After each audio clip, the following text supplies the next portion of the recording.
بسم الله الرحمن الرحيم. اللهم صل وسلم وبارك على سيدنا محمد وعلى اله وصحبه وسلم. النهارده هنعمل مع بعض برطمان مخلل. انا هعمل معاكم المخلل المشكل بمكونات عندك في البيت، مش هتشتريها من بره. الحاجات ديت عندك موجوده في البيت. اي حاجه عندك باقيه من الخضار اللي انت بتشتريه بتاع الاسبوع، انت بتعملي برطمان مخلل احسن من ما تشتريه من بره، واطعم من بتاع بره. انا معايا هنا راس كرنبايه هقطعها شرايح صغيره. انا هعملها على مرتين، انا مش بعملها كلها، انا باخد نصها وبقيم النص التاني بشيله في التلاجة. او ممكن تعمليه انت في مش، بتحطي شوية مش على شوية لبن وبتحطيه في برطمان وبتعمليه. وانا اخدت نص الراس النهارده، انا هعملها معاكم في برطمان مخلل مشكل. الطريقة ديت انا عملتها كذا مرة وعجبتني، قلت اعملها قدامكم علشان تشوفوها. معايا حتة قرنبيطية فاضلة عندي في التلاجة، هي قطعتها حتت صغيرة برضو اهو. وبعد كده انا عندي هنا، لو عندك مثلا جزراية، عندك قرنين شطة، عندك خياراية، انت بتعملي برطمان مخلل مشكل بيكون طعمه حلو. راس الكرنباية ديت انا مش هرميها، انا هخليها عندي احطها في التلاجة اعملها مرة تانية. الشطة ديت حراقة، ما هياش حلوة. هتقطعي قرنين 3 عليها، بتدي للمخلل طعم حلو وبتديله حراشة. وبعد كده انا تقطعي، لو عندك شطة حلوة ممكن تقطعي بردك قرنين ولا حاجة لأي كمية عندك انت عايزة تعمليها. بس انا بعمل شوية بشوية صغيرين، ولما بيخلص بعمل غيره. عندي هنا الجزر، انا هاخد جزرتين هبشرهم انا بالمبشرة.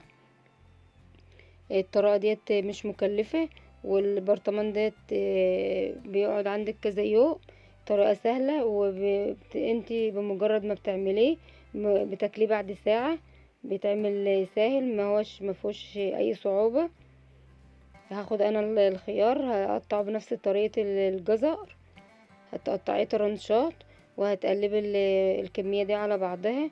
وبعد كده انت بتاخدي يعني فصين 3 توم، بتحط عليه التوم، بيديله التوم والليمون والخل بيديله طعم حلو وريحة حلوة. ده كده الشكل اهو. كمان معايا قرون شطة خضرا اهو. اي خضار عندك فاضل من الخضار بتاع الاسبوع، انت ممكن تعملي انت برطمان مخلل عندك مش مكلف، وبتلمي انت البواقي اللي في التلاجة بتعملي منها المخلل ده. سهل وما فيهوش اي صعوبة. يا ريت اللي اول مره يشوف قناتي يعمل لي اشتراك ولايك ويفعل الجرس عشان يوصلكم منه كل جديد. كده الشكل اهو. لو عندك بنجر ممكن تحط عليه.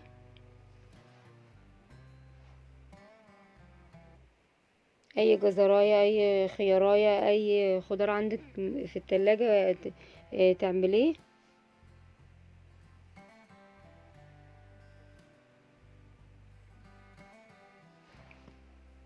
اهي كده كمان جزرايه وخيارايه. انا بعمل برطمان وبحطه انا عندي في التلاجة، وبتاخدي منه بعد ساعة ما بياخدش حاجة، وبتاكليه انت بالمعلقة زي السلطة دي، اسمها سلطة المخلل. طبق سلطة المخلل ده بيكون سهل عندك في جنب الاكل. بتاكليه انت بالمعلقة، ما بتاكلوش انت بايدك، بتاكليه بالمعلقة زي السلطة.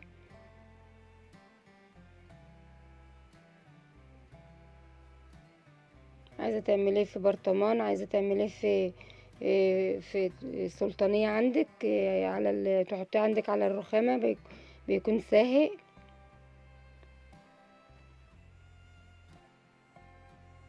دي من اسهل المخللات اللي اتعملت، وبيكون طعمها حلو وخفيفة.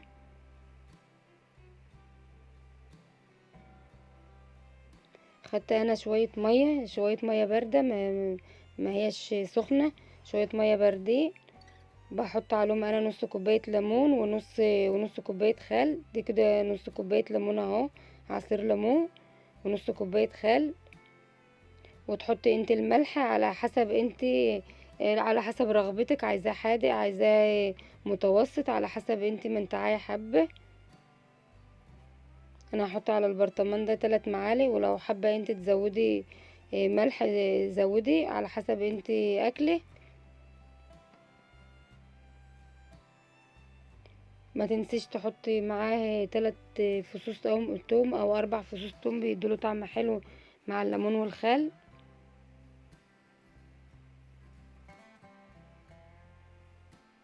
بتاكلي المخلل ده انت بتاكليه بعدها بساعة بيكون كده مستوي، لان هو المكونات بتاعته متقطعة حتت صغيرة، مش ما بيغيبش في التخليل.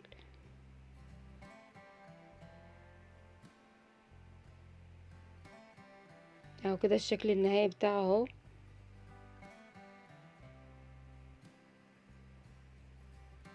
ده كده شكله اهو،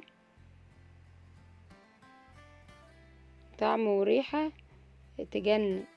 والسلام عليكم ورحمة الله وبركاته.